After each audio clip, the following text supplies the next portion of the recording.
Sa video ito mga boss, pag-usapan natin yung isa sa pinaka-importanting command sa AutoCAD. Itong rectangle options mga boss, no? At saka yung fill command, no? Step by step po natin pag-uusapan yung dalawang command na yan. Kaya lang mga boss, kung bago pa lang pala kayo, no? Sa maliit pa lang nating channel, huwag nyo po sanang kalimutang pindutin muna pala, no? Yung subscribe. Pero isama nyo na rin po yung like at saka notification bell. Okay, umpisahan na po natin yung topic natin. Ang una nating i-discuss mga boss, etong tinatawag na fill, no? So, saan nagagamit ang fill?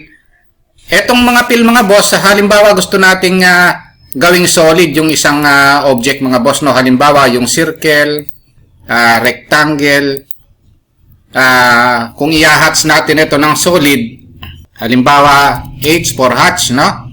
Tapos may solid dito. Halimbawa, sinolid natin gano'n, no? Ngayon, kung gusto nating nakasolid siya pero gusto natin na minsan ayaw nating makitang nakasolid siya, meron tayong command na fill, tapos meron siyang option na on at saka off, no? So, halimbawa, itatype natin fill, ayan, no? Tapos, click natin yung fill, tapos, kung titingnan natin dito mga boss, meron siyang on at saka off. So, naka-default siya sa on. So, ibig sabihin, yan ang nakikita natin, no? Dito sa screen, no? Ng AutoCAD. Subukan nating i-off. Pag in-off natin mga boss, hindi siya automatic na mawawala yung pagkakasolid, no? Kailangan nating i-regenerate yan or type natin yung regen. Then enter. Ayun siya, no? Pero ganun pa man, no? Yung pagkaka-off niya, pwede nating ibalik, no? So, i-type lang natin, fill uli. And then, pwede natin i-on. Ngayon, yung pagkaka-fill on niya, hindi pa natin automatic na makikita kasi kailangan pa nating i-regenerate, no? Or i-regen natin. Then, enter natin. So, ito yon, no? Parang ni-refresh natin, kumbaga, no? Ayan yung fill on and off, no? So, ito mga boss, yung pagkakasolid nito, no? Madalas natin gamitin yan sa mga bakal natin, sa mga structural drawing, mga ganon, no? Ang susunod na pag-uusapan natin mga boss, no, etong command na rectangle, no? Akala kasi natin etong rectangle, no, pag nag-rectangle tayo, eto na lahat yon, no? So actually itong rectangle, maraming options yan mga boss, no?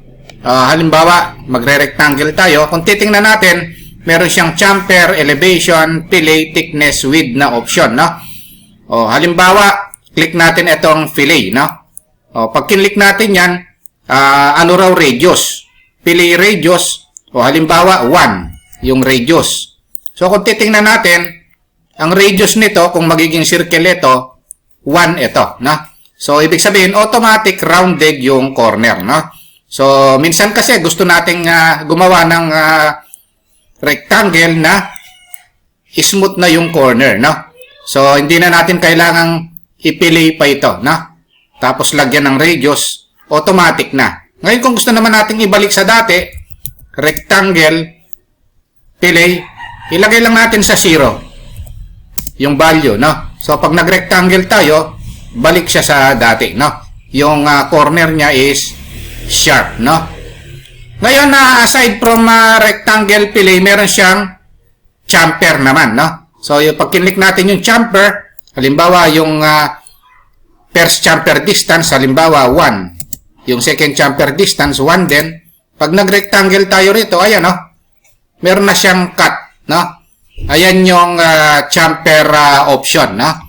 Ngayon, kung gusto nating ibalik sa dati, kagaya ng ginawa natin kanina, rectangle, chamfer, pagkatapos, i-0 lang natin, no?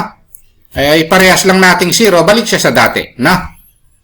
Rectangle, meron din siyang width. Yung width, kakapal ito, no?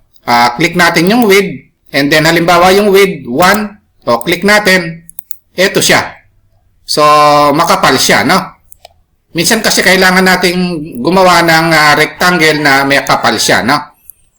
Kung gusto nating ibalik sa dati, yung width, ilagay natin sa 0. Pag nag-rectangle tayo, ito siya, no?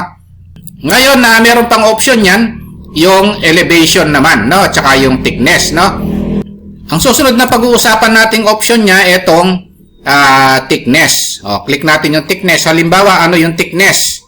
O, halimbawa, ang thickness niya 2. O, pag nag-rectangle tayo, 2 ang thickness nito. Hindi natin makikita dito sa top view. Pero makikita natin yan sa 3D views. Punta tayo sa view. Tapos punta tayo dito sa 3D views. Halimbawa dito sa Southwest Isometric. So, kung titingnan natin, ito yon, no? So, meron siyang thickness, no? Rectangle, thickness. O, halimbawa, 4 yung thickness niya. Pag nag-rectangle tayo rito, ito yung thickness niya na 4 meters. Kung ang unit natin is meter, no? Pag gusto natin ibalik sa dati, rectangle, thickness, o ilagay natin sa 0. Ayun yan, no? So, wala siyang thickness. Ito 4, ito 0 ang thickness niya. So, ngayon, aside from thickness, rectangle, meron din siyang elevation, no? Click natin yung elevation. Ibig sabihin, pwede nating iangat. Halimbawa, ang elevation niya 5. Pag nag-rectangle tayo rito, ayun, nakaangat siya ng 5 meters, no?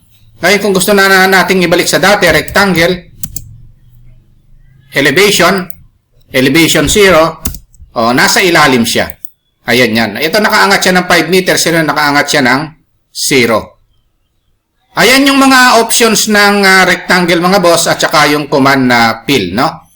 Kung nagustuhan niyo mga boss itong video natin, no, wag niyo po sanang kalimutang pindutin muna pala yung subscribe dito sa maliit pa lang nating channel. Isama niyo na rin po yung like at saka notification bell. Thank you very much at God bless po sa inyong lahat.